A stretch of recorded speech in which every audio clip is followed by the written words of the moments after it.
Every American citizen has been endowed with a set of rights. But our founding fathers said that with every right, there is a corresponding duty. What would they think about a society that emphasizes rights, but remains silent about citizen duties? What is the duty of a free citizen? Join historian David Barton as he traces America's history back to the source in Building on the American Heritage. Uncover the forgotten stories, examine the nation's founding documents, and discover firsthand our founding fathers' original intent. Explore the morals and values America was built on centuries ago. Learn the truth of America's past so you can shape America's future. This is Building on the American Heritage.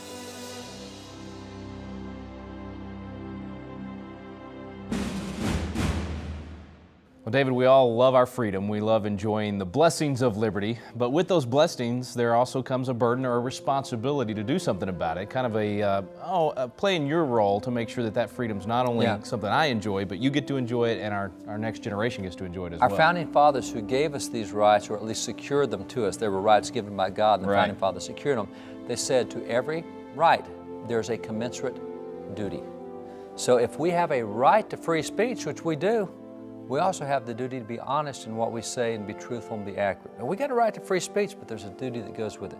We enjoy liberty. We got a duty to be involved in government, to choose the right kind of leaders, to find out the right things about leaders when we go to vote so we can cast an informed vote. So if you have the freedom to vote, if you have the freedom to choose your leaders, that means you have a duty to go be informed when you do it. That's exactly right. So with every single right that's out there, there's a duty. And if you don't take the duty side of it, you cannot preserve the rights. It will deteriorate into really anarchy. And what happens is it becomes a licentious kind of a thing. I have the right to do whatever I want.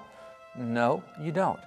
There's a great passage in the Bible where twice we're told that we have the law of liberty. Those two things seem oxymoron. Liberty, that's freedom from law, isn't it? No. It is law that provides you liberty. When you have the standards and the rule of law, you have freedom in so many ways. And it's the same way with duty and rights. We have rights. Those rights are given us by God, and that's really what made America different from other places. And that's why we had so much more self-government, because we governed ourselves. If we have a right to be a self-governing nation, we have a duty to be self-governing citizens. So in other words, it's not then just a, like you said, licentiousness. It's not just a freedom to do whatever feels good, sort of this libertarian view that says, just get government out of my life. I can make all my own decisions and do whatever feels good to me. There are parameters. There's boundaries there. Absolutely. And we're told in the Bible about government. Government's instituted and created by God. We're told in 1 Timothy that God has given laws and it's to regulate the bad guys. And by the way, a lot of the laws that help a society are moral laws. That's why in the common law, which we've had for hundreds of years, the common law lists all these moral behaviors. I mean, if you take the logic that if it's done in private, just between me and whoever, if it's consenting kind of stuff, then it doesn't matter what anybody else thinks. Really? Well, I think embezzlement can be done in private. Right. There's no crime that is limited just to you individually. It affects everyone else. So the libertarian viewpoint, now there's some basis for saying a libertarian view of government is that government should be limited. But you can't exist without government. So you have government, you have a right to have government, but you have a duty to have a restrained, limited government, not a tyrannical government, not an overbearing government. So every right still has a duty that goes with it, and those two things cannot be separated. And when you separate them, you turn from freedom to anarchy, whether it's individual anarchy or anything else. And that's really what we've seen the rise of in America. We now have all these anarchist groups that show up to protest whenever there's economic conferences or whatever. We've seen the rise of things that we haven't seen in America in a long time. And part of that is we've abandoned a moral standard. We have a duty to uphold what God has told us we're to do, whether it's the Ten Commandments or anything else. But when we abandon that standard, we really force ourselves to have more government. I love the way that Robert Winthrop described this back in the 1840s. And Robert Winthrop was the Speaker of the House. He's actually a great historian. He's the founder of the Massachusetts Historical Society. He's the guy that gave the speech when they laid the cornerstone at the Washington Monument. And he talked about how that every society must be governed in some way or the other. And he talked about you can be governed either by the Bible or by the bayonet. You can force people to do what's right, or you can choose to do what's right. If you cannot regulate yourself, government will regulate you. So if you want liberty, you have to be restrained. Is that why the difference really between how the French went with the French Revolution and the Americans with the American Revolution? Because they really did do the kind of total libertarian idea of everybody just do whatever feels good. That's really where they went. Where with us, there was a biblical foundation that said, yes, you have freedom, but it's not to do anything you want. You've got to govern yourself, as you said. Well, you take that French values. example where the French did have a very licentious view, and theirs was a secular view of liberty as well. You look at their motto, it doesn't involve God, it doesn't involve individual rights. They've got fraternity and all these other things, but there's no God anywhere in that. We had God in ours from the center, and that was our paradigm. And it was significant that we've got a constitution in America, but the French Revolution's going on. French Revolution, they had 3 revolutions. They had one in 1789, they had one in 1793, 1796. They ended up having 15 total since we've had our first. But Washington is President of the United States, and he's watched France go through 3 revolutions, and we're stable over here. I mean, we had come out of instability, we've now been stable. He gives his 3rd and 4th annual addresses talking about the unprecedented stability and prosperity in America, and here's France, turmoil after turmoil, turnover after turnover. And he, in his farewell address, which we used to study in school for generations, gave the warning and distinction of do not let that French mentality come here. The French say you can be moral through education, that we can just teach you what's right and wrong and you'll be great. Over here, we know that morality comes only through religion. And said, what Washington said, he said, let us with caution, be really careful, let us with caution indulge the supposition that morality can be maintained without religion. In other words, French are saying, hey, you can be moral without religion. He says, you be really, really careful. That's a dangerous philosophy. He said, whatever may be conceded to the influence on refined education on minds and peculiar structure, whatever you think the power of education is to change the minds of kids, he said, reason and experience both forbid us to expect that national morality will prevail in exclusion of religious principle. So he's saying if you go that direction, if you leave the religious principle out, you're not going to get the morality just from teaching. You will not get it, and if you don't get the morality, you will never have national stability. You only have a stable nation when you have a moral nation. And morality only comes from not education, it comes from religion. And that's why Washington was very explicit. John Adams, 2 years later, same thing. John Adams is now in what's called the quasi-war with France. 1798, we're in the middle of this quasi-war with France. And he is speaking to the military of the state of Massachusetts. And in talking to them, he basically sums it up and says, listen guys, you're great, you beat the British, you're really good, but you're not strong enough for what it would take to make people do what's right. He said, we have no government capable of restraining human passions that are not controlled by religion and morality. If you can't control yourself by religion and morality, you guys in the military aren't tough enough to make everybody do what's right. You can never beat people in doing what's right if they won't choose to do it themselves. And so that was the way we understood it, and that was our duty. If we want to live in a free nation, we have a duty to be moral. We have a duty to be God-fearing. That's why we acknowledge God in the Declaration 4 times. We acknowledge our rights, individual rights, but they come from God. And if you lose that progression from God to us, to my responsibility to be moral, both for my society and for God, then you lose all your freedoms. Well, what do you do about that? A lot of people today would say, hey, I love freedom. I'm all for freedom and liberty and those things, but I don't want God in the equation. I can be a patriot without having God in the equation. You can't be. George Washington specifically dealt with that in the 1796 address. Now you may think you can, but it doesn't prove out that way historically. 1796 in his address, he looked at the prosperity America had, and Washington was present in what was called the Age of Revolution. So you not only had the French Revolution, you had the Russian Revolution, the Greek Revolution, the Italian Revolution. So he's witnessing this firsthand. I mean, he's seeing this happen. The whole world's in turmoil.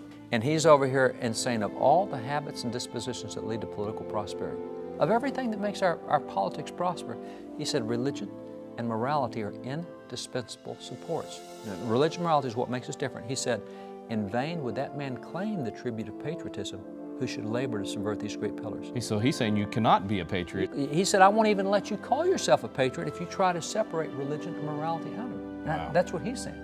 John Witherspoon, president of Princeton, founding father, signed the Declaration, trained so many other founding fathers, James Madison, said that he is the best friend to America who is most sincere in promoting pure and undefiled religion. He said, whoever is an enemy of God, I hesitate not to call him an enemy to his country. The founding fathers said there's no way you can be called patriotic if you're going to be anti-God or secular. You have to at least be God-fearing. Now, that doesn't mean you have to be a Christian, doesn't mean you have to Right. go to church, but you got to accept God's moral law and God's standards. You have to be God-fearing, which is why we acknowledge God on our currency. So we've understood that all along, and if we want those freedoms, we just cannot be a secular nation. If we enjoy our freedoms, we have duties we have to perform, and part of those duties are being moral and religious. All right, David, let's go to the audience for a question on this issue of duty.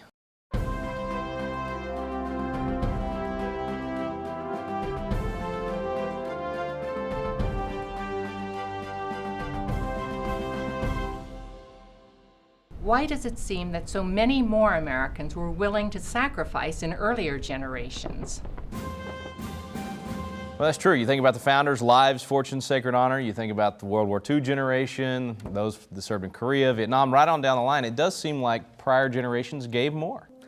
At the risk of sounding simplistic, it's because we were a lot more biblical in those times. We really have some strong Bible teachings on the concept of duty and sacrifice above all costs, keeping your word no matter what it costs. And we've moved into, in some ways, a really shallow, really lazy form of Christianity where, oh, duty, I'm not under the law anymore. I'm free, I'm under grace. And we've separated duty out. Now, I want to read a little passage from Luke 17. And verse 5, the apostle said to the Lord, increase our faith. We've seen this, we want to do what you do, increase our faith. And Jesus' answer is really pretty remarkable. He says, well, you've got faith as a mustard seed, you can do this stuff, but here's the rest of the story. And so he starts in verse 7, he says, and which of you, having a servant plowing or tending sheep, wait a minute, what was the question? I thought the question was increase our faith, and now he's taking them to an agricultural setting of plowing and tending sheep. Now, I got to stop right there for a minute because having grown up farming and ranching and being a cowboy myself, plowing and tending sheep is pretty significant stuff. We still raise sheep. Right now to this day we raise sheep. And anyone who thinks it's a compliment that we're called sheep in the Bible, they don't know a thing about sheep. That is the most ignorant animal that's ever existed, the most stubborn animal. Easy day at the office. That is not an easy day at the office. Yeah. If I want them to go into this pen, they're going to go into this pen. I actually have to use sheep psychology on them. I try to get them in the wrong pen so they go in the right pen. They're rebellious. Everything is wrong about sheep. So what it says a whole lot about the shepherd, but not a lot about the sheep. When it says that he's the great shepherd, that's significant. If you can put up with sheep 12, 14 hours a day, in a farming or ranching life, as we said, you work from can see to can't see. You know, from time the light comes up, time it goes down. And if you have to trail those sheep around all day and they're wanting to go off on their own, you got to get them back. That is exhausting work. It's psychologically exhausting, it's physically exhausting, and if you've got to fight off the bears or the lions or whatever's coming after them, it's dangerous work, so it's not easy. He says, suppose one of you is tending sheep all day, or by the way, suppose one of you is plowing. And I've done my share of plowing, but always on a tractor. I've never had to plow with a wooden plow following behind oxen or behind mules or anything else. You do that all day long, you're worn out because you physically have to hold that plow. It's not the animal doing all of it, you're having to do a lot of keeping it balanced. And like you said, it's all day. This is not It's 9 to all day 5, long. this is sun up, sun down. So the question is, Lord, increase our faith. And so he says, which one of you, having a servant plowing or tending sheep, will say to him when he's coming from the field, come at once and sit down to eat? In other words, hey, servant, you've been working hard all day long. It's been grueling work. I know you're worn out. I know you're frustrated. I know you're tired. I know it's been tough. Why don't you sit down and get something to eat? Is that what happens when you have, he just says, no.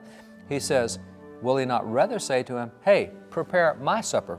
Gird yourself for me and serve me. And after I've eaten and drunk, then maybe you can eat and drink. So you've been doing a day-long work. You're now after dark. You come in and you're wore out. And your master says, hey, you're not done yet. You got a second job going on here. You need to come take care of me. You wait on me. You feed me. You take care of what I want. And then maybe if there's any time left over, you can take care of yourself. So that's the next step. Then he says, does he thank that servant because he did the things that were commanded him? So he's been in the field all day. He's now waiting on his master all night. And did the guy even tell him, thank you for being in the field all day, or thank you for taking care of me? He says, no, he didn't thank him. He says, did he thank that servant because he did the things that were commanded him? I think not. He says, so likewise, when you've done all the things which you're commanded, you should say, we're unprofitable servants. We've done that which is our duty to do. The answer is, if you want to increase your faith, if you want to be spiritually mature, you got to learn to work really hard, sometimes twice, have nobody thank you or appreciate what you do, and you still keep doing it, and you say, hey, it was my duty. That's tough teaching there, David. I mean, I got to admit, you know, I'll go out there and I'll work hard. Maybe I'm helping my dad or somebody in the field, but I'm kind of thinking about, boy, they're really going to be happy I'm doing this. I want that praise. That's just our natural inclination. It's our natural inclination. He's saying do your duty, not looking for that praise, but just because it's your duty. And you do all these things and don't get thanked. And I mean, it's really hard to keep your marriage off the rocks and do all the thing and get the kids and raise the kids and keep the income and take care of the family. And nobody says thank you. Well, I'm quitting. No, you still do your duty.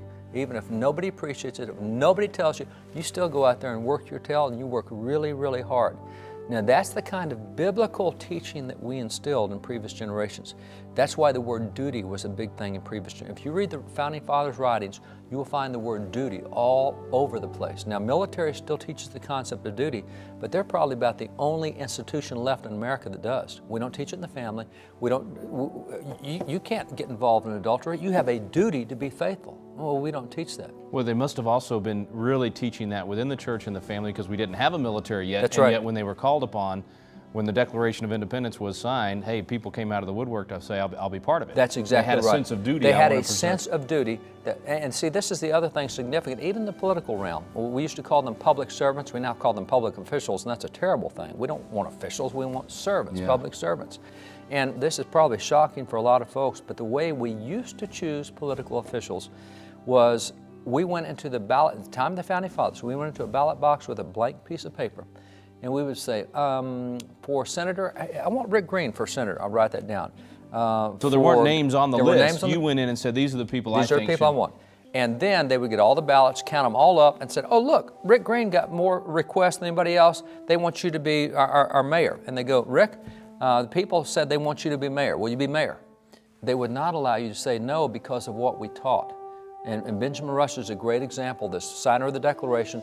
He pointed out from Romans 14:7 that no man lives and dies unto himself. If you've said no, it's because you're being selfish.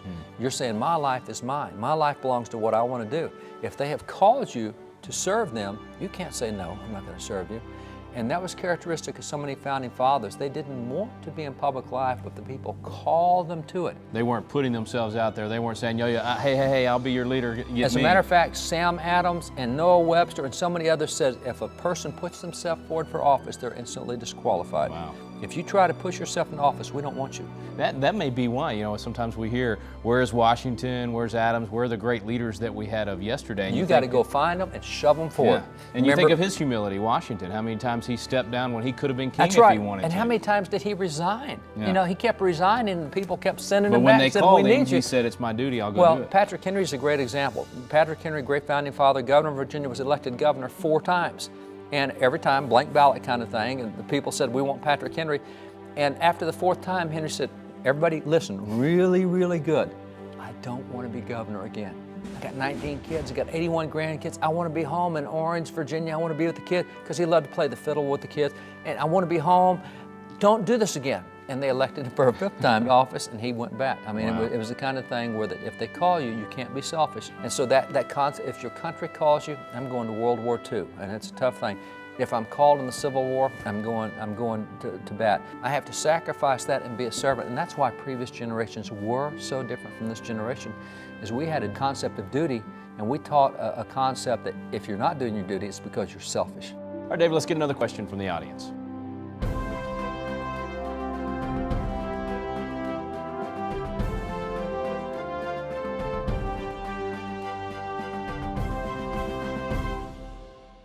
A lot of schools today still encourage certain character traits. But are they the same character traits we have always taught in America? Well, duty would be one of those character traits, right? Duty is one of the character traits, and in a lot of ways, the character traits have remained fairly constant. As you look at character curriculums that are out there today, they may have only 7 or 8 character traits in them, and they may have as many as 70. So there's a lot of different character traits that are really necessary for full development of character as well as society. But what I find intriguing is in the founding era, they actually prioritize some of those traits. Good example is founding father Benjamin Rush, signer of the Declaration, considered one of the 3 most notable founding fathers. This is what John Adams called him. And so Benjamin Rush is a great educator, called the father of public schools under the Constitution. He started 5 universities, 3 still go today, etc. And curriculum that he would write, he talked about. You say that like that's easy. He started Five universities. These guys were busy. Sorry, that's a lot of work. Which is pretty amazing. And the fact that 3 of them survived 200 and some odd years later is amazing. But he was really skilled in so many areas. I mean, he was in medicine, he was in chemistry, he was in so many things. But in talking about character traits, he said that he believed that there was one character trait that came to the top. Matter of fact, he said that he believed that that one character trait was the best way of defining people, whether they were alive or dead, and he said it was integrity. He says, I think I've observed that integrity takes a stronger hold of the human heart than any other virtue. Now, he said by integrity, I mean a strict coincidence between thoughts and words and actions. In other words, integrity is when what I think, what I say, and what I do are all the same. And you can have political people who will say and do the right thing, but they don't think it. That's not integrity.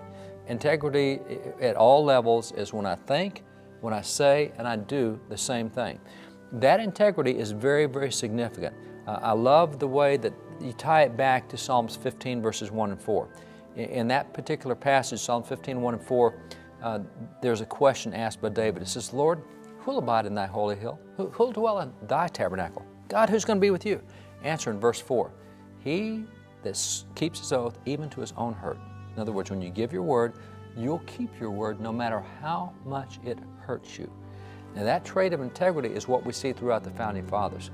These 56 guys that signed the Declaration signed on the dotted line, if you will. That was an oath. It was an oath. They said, we give our lives, our fortunes, our sacred honor to see America be an independent nation. Well, that's okay if you have the world's greatest military, but they don't. They don't have an army. They don't have a navy. They do not have economic resources. They are taking on the world's most powerful military. What's significant about the founders, 56 founding fathers, you cannot find one example of any of them breaking their word. Never once. And so 7 of these guys never lived to see what they wanted us to enjoy. 17 of them lost all of their fortunes and estates keeping their word. 3 lost their wives. 3 lost their kids. Abraham Clark, New Jersey, great example. Here he is in Congress, a member of Congress, founding father. The British capture his 2 sons. The 2 sons were put in the British prison ship Jersey, and that's a death camp. Nobody came out of that place alive, and everybody knew that. There were 3 prisons the British had that were death camps. And so here's Abraham Clark sitting in Congress. The British get word to him and says, hey, we got your 2 sons. Here's the deal. If you'll renounce your signature on the Declaration, we'll let your 2 boys back, because you know what's going to happen to them. So if you renounce your signature, well, Abraham Clark thought about it about that long and said, no, I gave my word. I can't go back on my word. Not even save the life of his sons. David, I don't know if I could do that. You know, these guys understood that when they made that sacrifice, when they made that promise, it wasn't just showing up at a rally and signing a petition, then going home and forgetting about it. I mean, they knew they were going to have to follow through to make that kind of sacrifice. That's a character. And by the way, that's a character trait of God. I mean, God keeps His word no matter what. He keeps His word if it costs the life of His own sons. And aren't we glad that God keeps His word? Yeah. I mean, even if it costs the life of His son. So keeping your word at all cost, whether it's marital fidelity, whether it's in business, whether it's an agreement or a contract, whatever it is, you give your word, you keep your word. That is the #1 character trait. That's the trait that made America strong. That's the trait we're going to have to keep America strong. Okay, Dave, time for one more question on duty.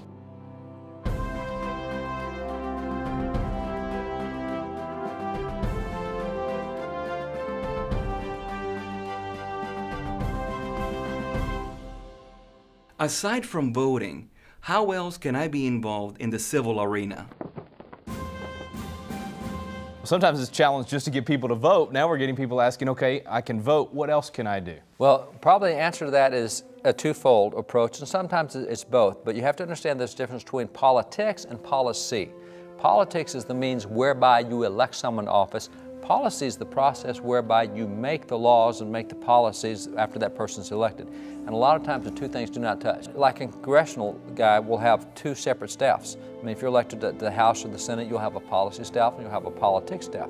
So on the one hand, you can get involved on the politics side. You can work in the campaign, you can vote, you can find a good God-fearing person and say, hey, they need help to get elected, so we're going to work. There were campaigns that we ran where we would actually find Christian kids, homeschool kids from Christian universities or Christian schools, whatever.